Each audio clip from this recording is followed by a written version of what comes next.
Hello, everyone. This is chapter 11, and in this chapter, we're going to cover the topic of factorial designs. So, in this chapter, we're going to introduce the topic of factorial designs. We'll discuss main effects and interactions. We'll talk about different types of factorial designs and analysis, and conclude by discussing the applications of factorial designs. And for the chapter limerick, one variable may not have traction, but when multiple spring into action, you can pause to explore each one separately or learn the patterns of their interaction. This is section 1 of chapter 11, and here we will introduce, define, and give some examples of factorial designs and their importance. So, recall our discussion of violent video games a while back, and the general consensus was that violent video games do appear to increase aggressive behavior. Well, consider this study here that also looked at the relationship between violent video games and aggressive behavior. And this study defined aggressive behavior as the intensity of a punishment that you could administer to an opponent after playing video games. So you play video games in one of two conditions, violent or nonviolent. Then afterwards, you engage in some competitive task with an opponent who was a confederate, meaning somebody in on the study, and you have the option of punishing the loser with the intensity of punishment serving as the dependent variable. But this study examined males and females separately. So looking at the males, looking at the mean punishment intensity, clearly there is a difference between the violent and non-violent condition. So males, after playing violent video games, became more aggressive as measured by this dependent variable of punishment intensity, as compared to non-violent video games. However, if you look at the data for females, the violent video games didn't seem to make much of a difference. So coming back to our central question, does violence in video games cause violent or aggressive behavior? The answer is, it depends. The answer for males appears to be yes. The answer for females appears to be no. So it's complicated. And this requires somewhat of a more complicated design to unearth findings like this. I mean, the reality is, this is true of many things in life. Oftentimes, the answer is somewhat complicated and contextual and nuanced, as opposed to a clear yes or no. Are peanuts good for you? Well, yes, they're a good source of protein and fiber and healthy fats. So yes, they're good for you. Unless you have a peanut allergy, in which case stay the hell away from them. So given these complexities inherent in life, we often need to use experimental designs that are better suited to deal with such complexities.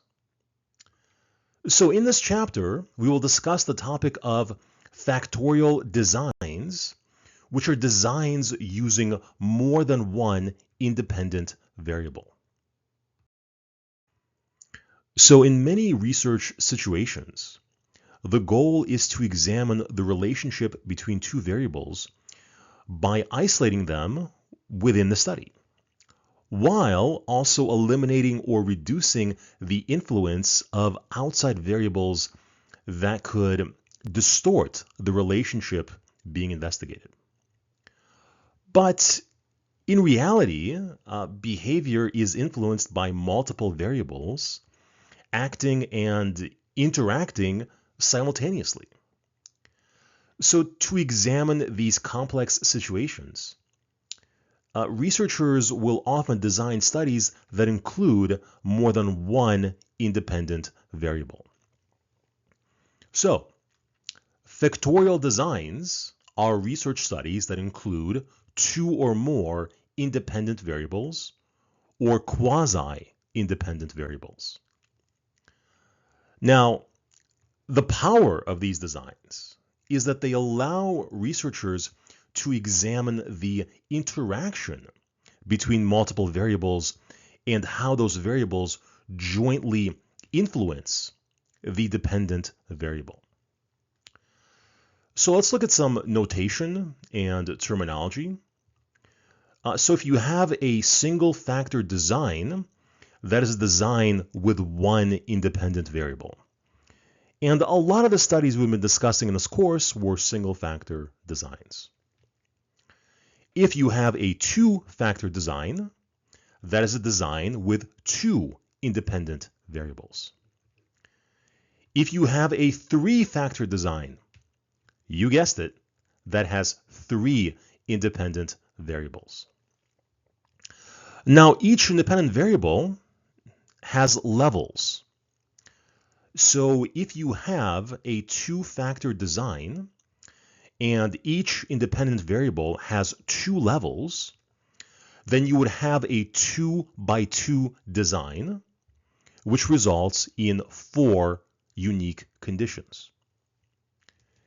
If you have a two-factor design and one independent variable has 2 levels and the other has 4 levels, then you would denote that as a 2-by-4 design with 8 unique conditions.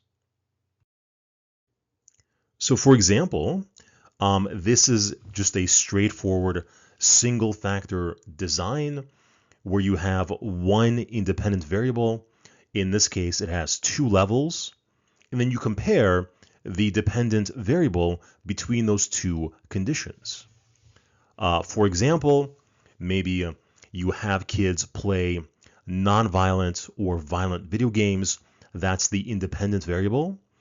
And then you measure the rate of aggressive behaviors between these 2 groups. Okay, so that's an example of a straightforward single factor design with 2 levels.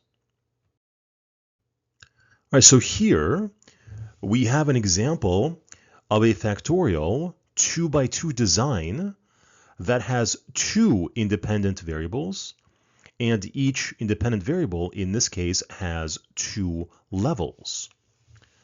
For example, the study we discussed at the beginning of the lecture on violent video games and aggressive behaviors, that study had 2 independent variables.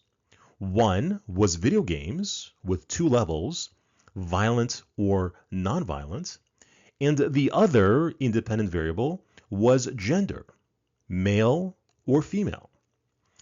And so this creates 4 unique conditions within which you collect measurements of the dependent variable, which in this case was aggressive behaviors.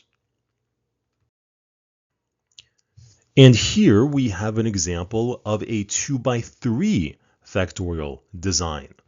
So here, one independent variable has 2 levels, the other has 3 levels. For example, let's imagine that video game study added another condition where kids played no video games at all and just sat in a room quietly. So now you would have a 2-by-3 design with 6 unique conditions within which you would collect the dependent measure. Now, there's no reason to stop at 2 independent variables. You can keep going. You can have 3 independent variables. So here's an example of a 3-factor design, a 2 by 2 by 2 design, meaning 3 independent variables, each one having 2 levels, which results in 8 unique conditions.